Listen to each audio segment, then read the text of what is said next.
Добрый вечер, уважаемые гости.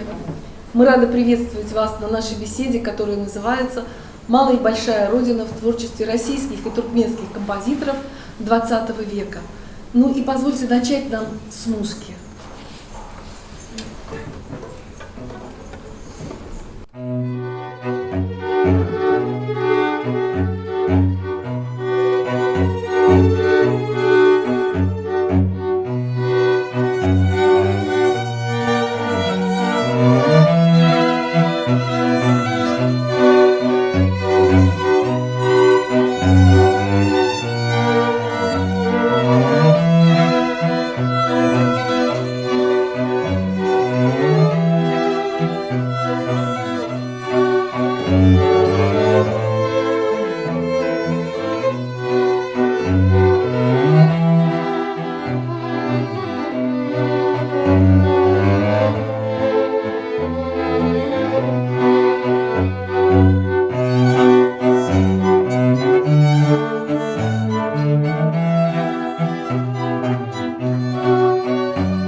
Знаменитая туркменская народная мелодия звучит в исполнении молодых преподавателей Туркменской национальной консерватории Бахрам Дуллеев, Айлар Батаярова, Ильман Насыров, Какыш Хаджалеков.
друзья. Сейчас вот меня немножко это там торопят, телеканал «Культура». Ну, я немножко вам расскажу про сегодняшний вечер. У нас интересный очень концерт. Вот приехали музыканты из Туркменистана, выступят наши музыканты российские, которые являются лауреатами фестиваля «Звуки Дутара». Именно команда этого фестиваля сегодня организовала этот концерт, эту лекцию. И перед началом нашего вечера я бы хотел, чтобы наши лауреаты конкурса чтецов, у нас еще помимо музыкального фестиваля проходит конкурс чтецов, и наши лауреаты подготовили интересные стихотворения. Я бы хотел, чтобы они вот открыли наш сегодняшний вечер. Пожалуйста, Мария. Мария Тараканова. И название стихотворения расскажи. Да здравствует мирная жизнь. Гурбангулы Бердымухамедов.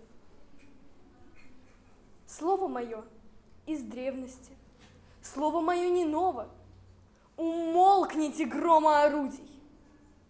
Во имя всего священного, во имя всего мирского остановитесь, люди.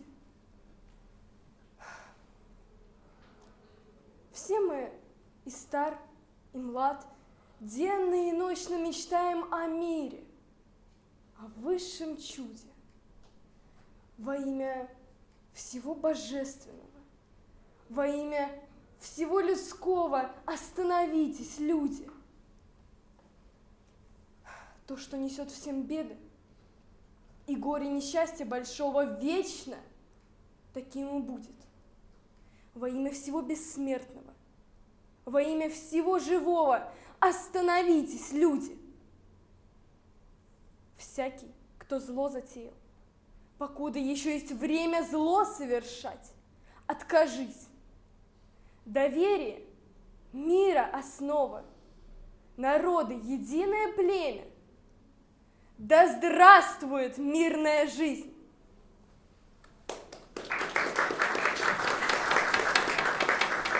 У нас в этом году объявлен год защитника Отечества в России, и поэтому весь год звучат стихотворения о войне, о мире, и наш такой поэтический сегмент продолжит Макар Фомин. Он прочтет стихотворение уже о Великой Отечественной войне. Да, Семен Гудзенко перед атакой. Когда на смерть идут, поют, а перед этим можно плакать. Ведь самый страшный час в бою — час ожидания атаки. Снег минами изрыт вокруг, и почернел от пыли минный разрыв. И умирает друг, а значит смерть проходит мимо. Сейчас настанет мой черед, за мной днем идет охота, будь проклят 41-й год. Ты, взмерзшая в снега пехота, мне кажется, что я магнит, что я притягиваю мины, разрыв. И лейтенант хрипит, и смерть опять проходит мимо. Но мы уже не в силах ждать, и нас ведет через траншеи окоченевшая вражда, штыком дырявящая шеи. Бой был короткий, а потом глушили водку ледяную и выковыривал ножом из-под ногтей кровь чужую.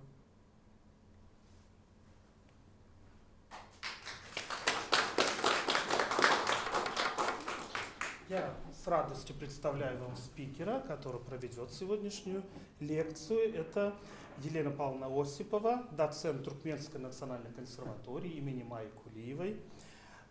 И потом к ней присоединится уже Евгений Кириллович Волков. Я продолжу тему, поднятую молодым чтецом. Родина. Для каждого из нас Родина – это та часть земли, где мы родились. Но это и страна, в которой мы родились, к которой мы относимся как к части себя.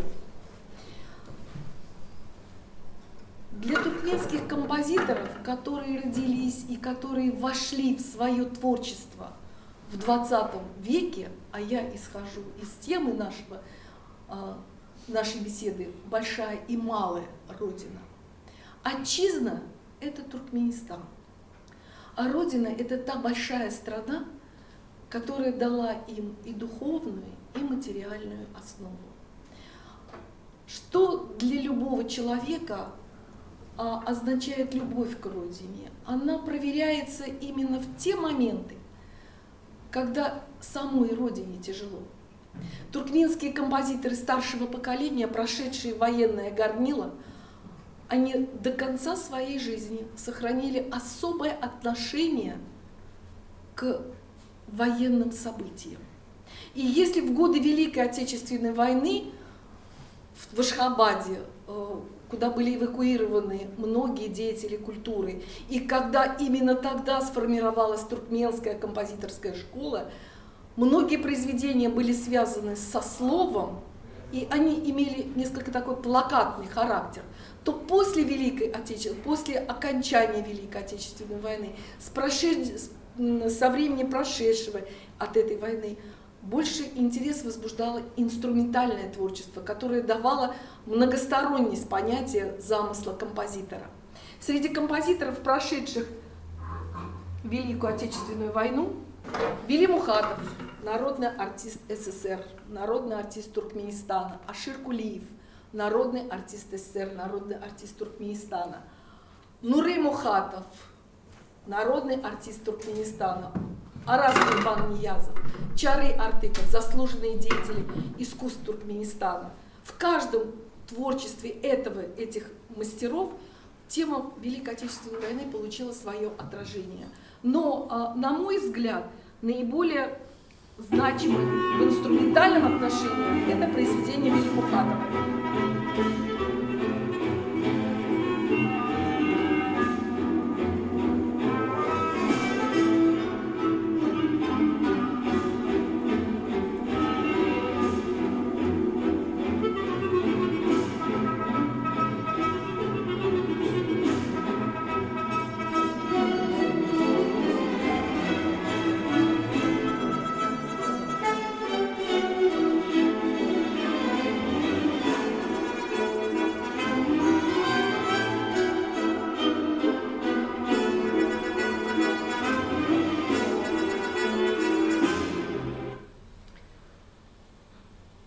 В 70-е годы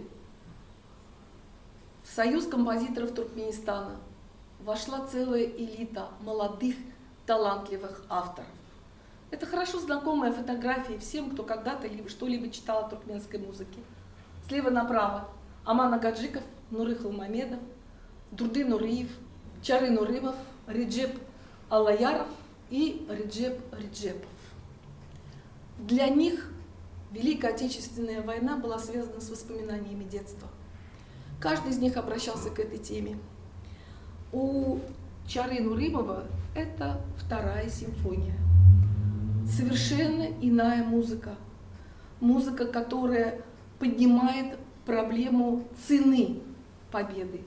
У Амана Агаджикова это первая симфония, созданная в 70-е годы. У Нуры Халмамедова это струнный квартет, триптих поэма «Памяти павших».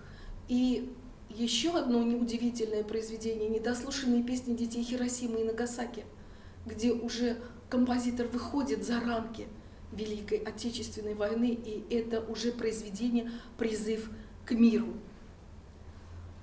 Реджеп Аллаяров на рубеже веков пишет очень интересное произведение, которое было связано с терактом, произошедшим в Нью-Йорке. Он считал, что мир – это самое главное в жизни. И правовестником этого мира в его сочинении звучат молитвы разных конфессий, как утверждающие, что самое главное в жизни – это жизнь и человек.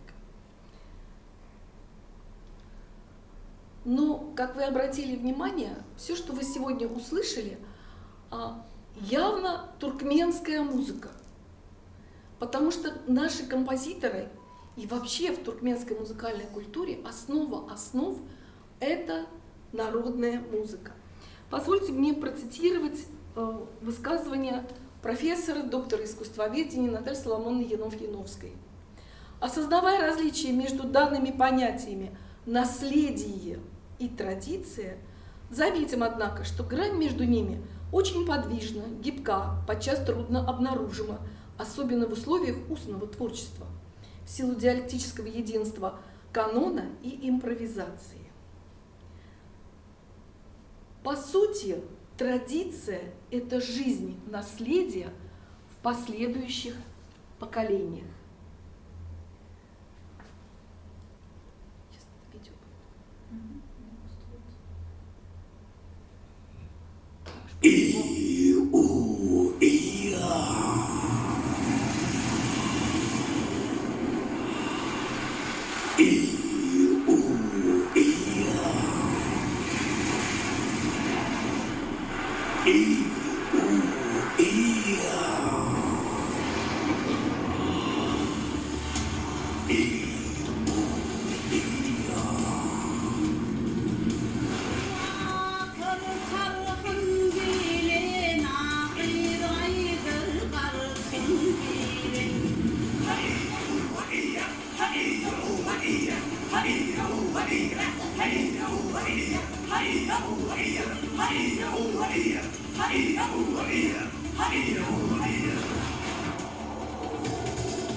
Композиторы Туркменистана очень бережно относятся к своему наследию и очень трогательно используют это наследие в своем творчестве.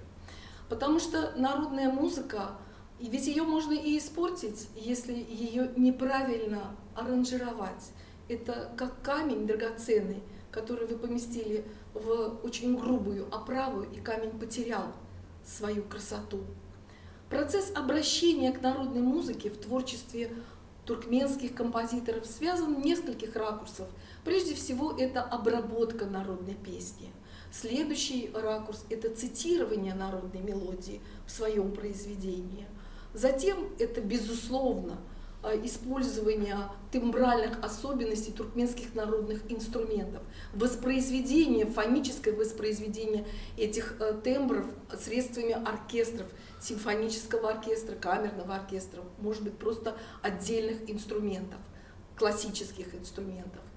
И ладовая, ритмическая основа туркменской народной музыки. Но и в последние годы сформировался особый пласт туркменских композиторов, я бы не назвала это туркменскими композиторами, это люди, которые родились на территории Туркменистана, но как творческие личности созрели уже за ее пределами. Но вот, как говорят, с молоком матери ты впитал вот эту духовность, духовную культуру, и в своем творчестве это обязательно затем отразил. Обработка народной мелодии – жанр, который был характерен не только для композиторов Туркменистана. Именно к этому жанру впервые обратились и зарубежные авторы, которые приезжали в Туркменистан и которые долгие годы жили в Туркменистане. Нельзя не назвать имена Корчмареву, Василенко, Шапошникова.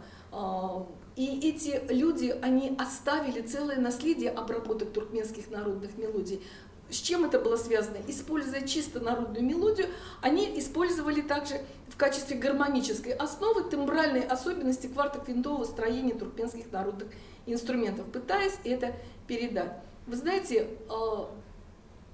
даже недавно я столкнулась с обработкой Хачатуряна, песни «Айтерек Гундерек». Мелодия туркменская, музыка звучит по-армянски. Благодаря тому, что гармоническая основа и ладовая основа, все-таки, которую он использовал в сопровождении, это все-таки национальная музыка Армении. Следующий этап – это цитата. Почему обращались к цитате? Тут несколько ракурсов. Цитата как передача мысли композитора, активизация мысли композитора, ее обнаружение для слушателей. Вообще в Туркменистане очень хорошо люди знают народную музыку и очень хорошо знают народные песни. И если какая-то мелодия использована в произведении, человек даже не сведущий, он сразу поймет, о чем музыка.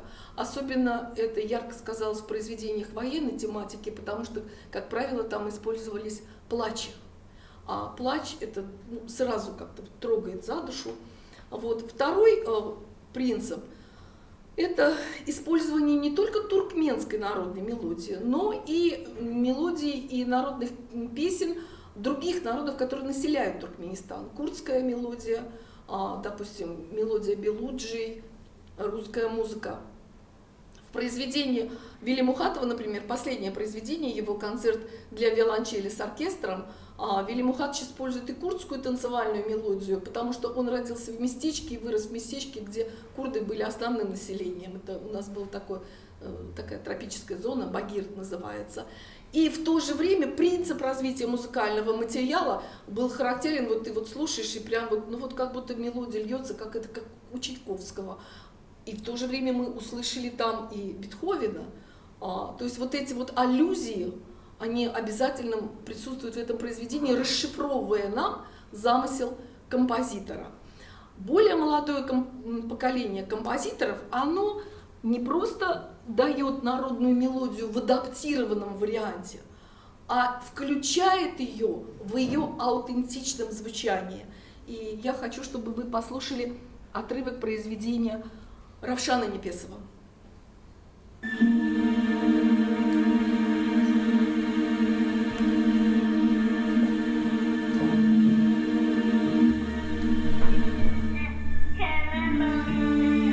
Это подлинный плач.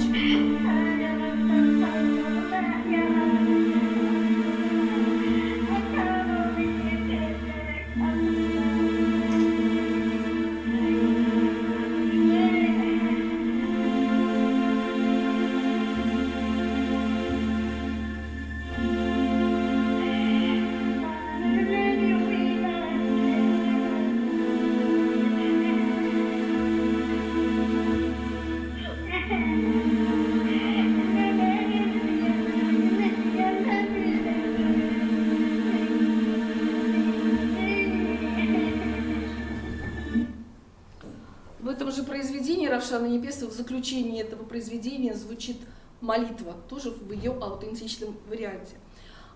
Еще один вид использования народной музыки, это более, наверное, высокий, может быть просто это связано с тем, что композитор более молодого поколения. Хочется показать произведение Джерен Курбанклычевой.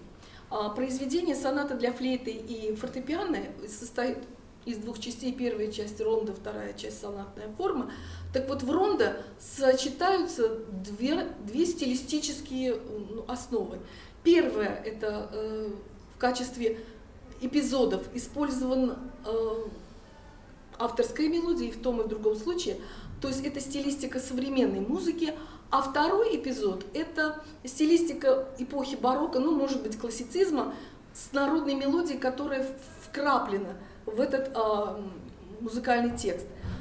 Джерен Курбанклычева развивает это произведение, развивает эту музыку с характерными особенностями, связанными для дутарной музыки, когда отдельный сегмент каждый раз развивается по-новому. Послушайте, пожалуйста. И еще раз нажмите.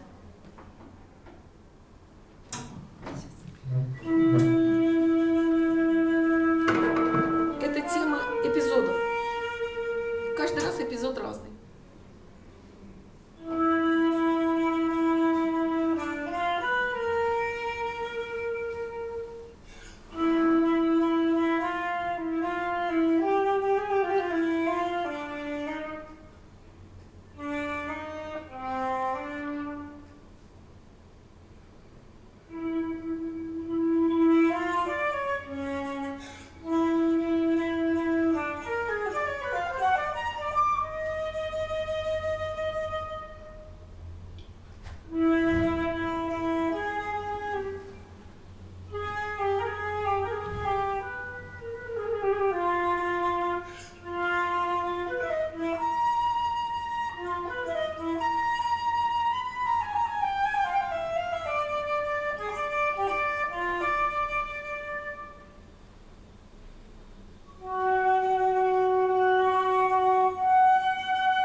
Рефрен.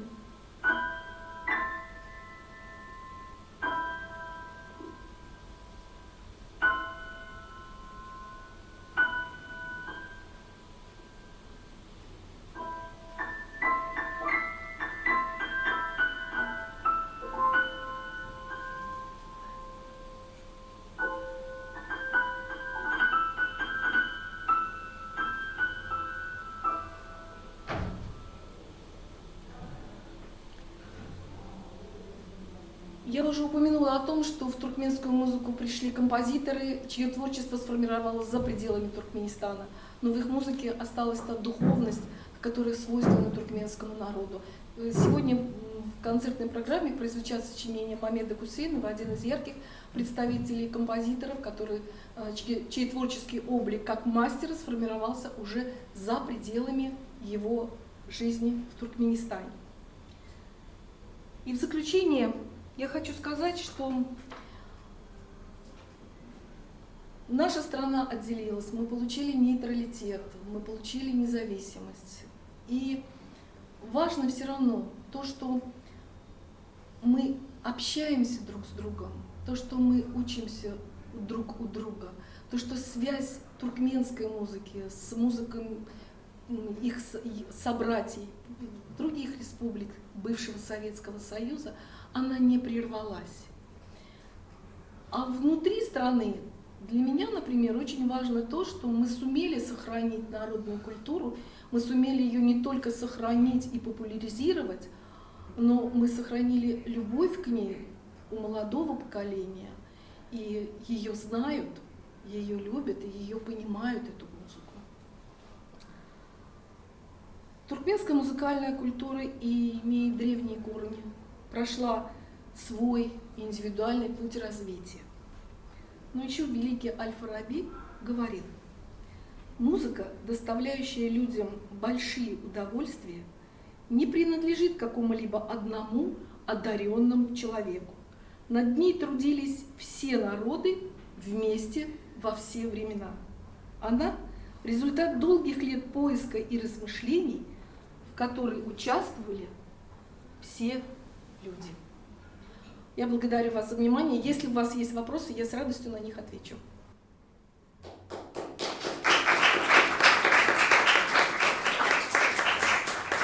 Я приглашаю сюда дирижера, искусствоведа Волкова Евгения Кирилловича для продолжения нашей беседы. Добрый день, уважаемые коллеги, уважаемые друзья. Я приветствую прежде всего своих коллег-консерваторцев, потому что Московская консерватория была достаточно большой период моей жизни, 25 лет, это срок службы николаевского солдата. И здесь под руководством Бориса Григорьевича Тевлина мы сделали много прекрасного и интересного. И сегодня я стараюсь продолжать школу Московской консерватории уже в ГИТИСе, и вы услышите сегодня воспитанников ГИТИСа, воспитанников мастерской выдающегося педагога профессора Юрия Константиновича Лаптева.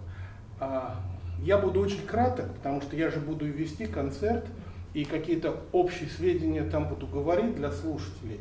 Здесь, пожалуй, я скажу какие-то узкоспециальные аспекты русской, в кавычках, части программы, потому что это в основном раритеты. Это музыка, которая не звучала никогда, и музыка, которой мне довелось заниматься достаточно много. Прежде всего обращу ваше внимание на музыку ленинградской блокады. Это будет ближе к концу концерта. Замечательная пианистка Мария Буянова будет исполнять два антракта из оперы Валериана Богданова-Березовского, которого вы знаете больше как балетного критика, как музыковеда, из оперы «Ленинградцы». Богданов-Березовский в силу ряда обстоятельств, самым главным из которых была личная ссора с Дмитрием Дмитриевичем Шостаковичем, его бывшим другом, он почти в Москве не звучал. Вот его ученые труды получили известность, а музыка не исполнялась. И поэтому его музыка здесь была известна очень плохо. Но этот человек в блокаду после эвакуации Шостаковича был председателем Союза композиторов Ленинграда и руководил этими умирающими от голода, но продолжавшими сочинять людьми. И опера «Ленинградцы» — это опера-дневник. В общем-то, Богданов-Березовский создал новый жанр. Он писал с Верой Китлинской оперу, вот, меняя сюжет сообразно тому, что происходило за окном. И вы услышите два антракта «Ленинград умирающий» и «Ленинград возрождающийся», которые были написаны, соответственно, зимой 42-го и весной 42-го года. Совершенно потрясающая музыка. Мы не можем обойти стороной самое великое композиторское имя, связанное с Туркменистаном. Это имя Александра Мусалова. Это был единственный момент, когда в Туркменистан попал настоящий гений. Он попал не совсем по своей воле, но он сделал очень много прекрасного для туркменской культуры и работал с народным материалом. И туркменские ночи для фортепиано слова вспомним, да, туркменскую колыбельную, еще несколько сочинений. Ну, а затем его судьба сложилась, как вы знаете, трагично. Был арест, было заключение в лагере, и Мисковский и Глиер смогли его выцарапать оттуда. Это потрясающий, уникальный пример. Масалов был освобожден, скорее всего, с реабилитацией или со снятием судимости. Это было он попал, в общем-то, в Бериевскую амнистию, так называемую. Но, как помните, у Солженицына вот говорилось: да, вас реабилитировали, но галочка где-то осталась. И, как вы знаете, запрета на музыку Масалова не было, но почему-то его не исполняли. Кроме тех исполнителей, которые ему были лично преданы, как, например, арфистка Вера Дула. Контракты рвались, вещи иногда доводились до генеральной и не звучали. И Потом уже был брак с Ниной Мешко и совершенно другой этап в жизни Масолова, когда он создал репертуар для народного хора, где было очень много по-настоящему гениальных вещей.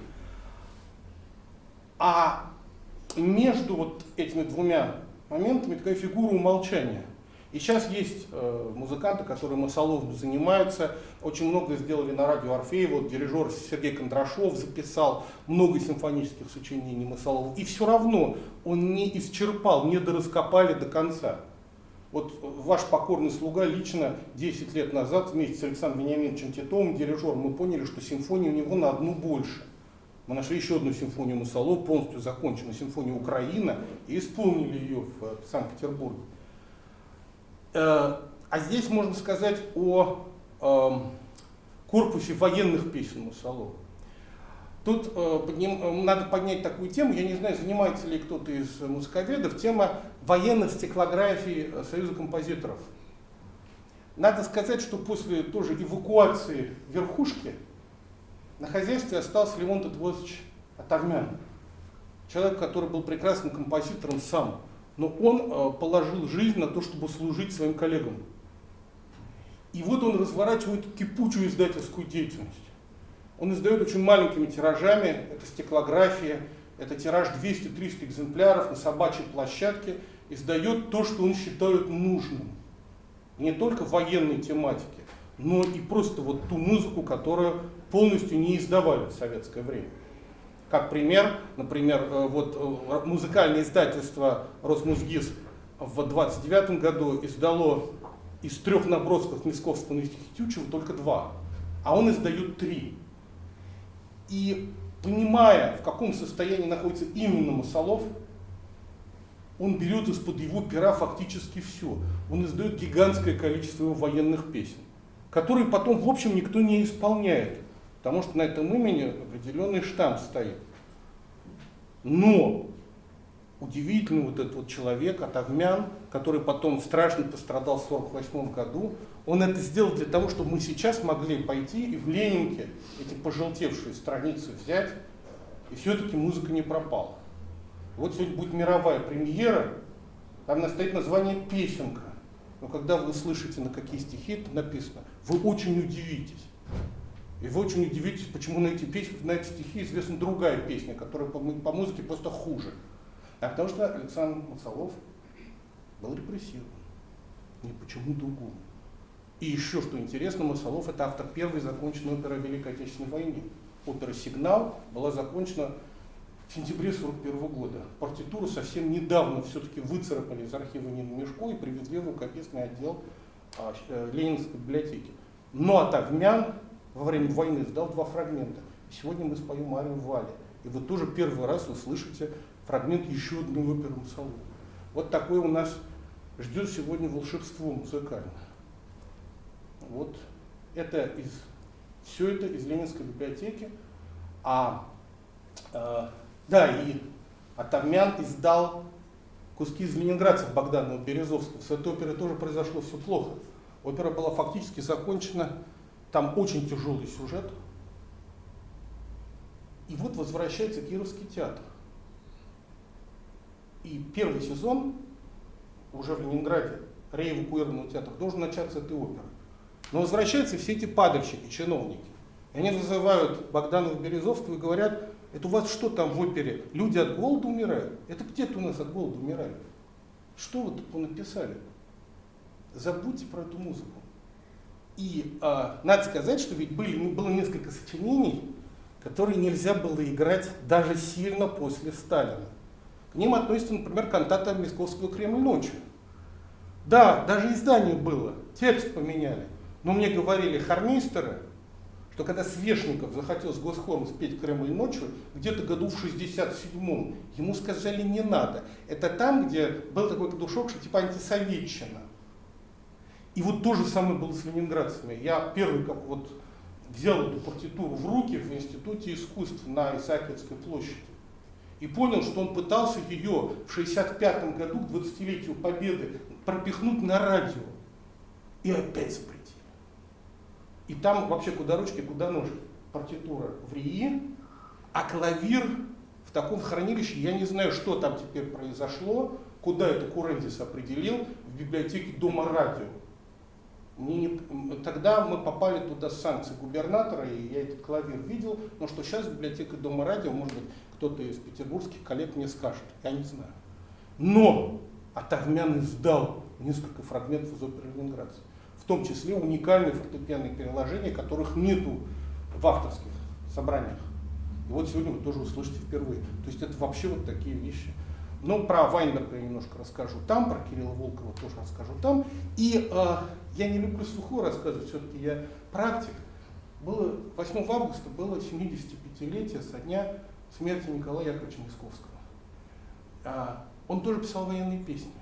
У него есть цикл без опуса. Он сказал в дневнике, сделал 3 военных песни, мрачноватые. 2 из них изданы. «Боец молодой», тоже стихография. Он есть здесь, в библиотеке Танеева, в Ленинке. А нет, он есть в библиотеке Союза композиторов, и в Ленинке здесь его нет. И 2-я песня «Боевой приказ», издана еще меньшим тиражом. Она есть только здесь. Ее нет больше нигде. А 3-я песня «Свидание города и хат» для хора акапелла. В рукописи, но Иконников ее в своей книге «Художник наших дней», спасибо ему, издал просто в виде фотографий. И я был первый человек, который этот цикл спел целиком, но записи нет. И мы вам сейчас с Еленой Дружинкиной, которую вы сегодня еще услышите, замечательной выпускницей ГИТИСа, очень разносторонней артисткой и музыкантом, споем песню Николая Яковлевича Мясковского на стихи Михаила Светлова, написанную в первые дни Великой Отечественной войны, «Боец молодой». Считайте, тоже мировая премьера, потому что записи нет.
Спасибо вам за внимание, дамы и господа. Есть ли у вас какие-либо вопросы?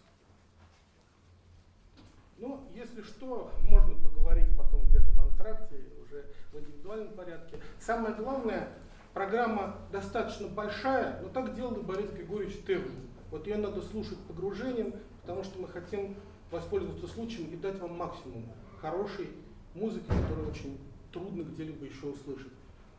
Хорошего, ну, трудно говорить на такой программе, приятного вечера, но светлого и хорошего вам вечера сегодня вместе с прекрасной музыкой.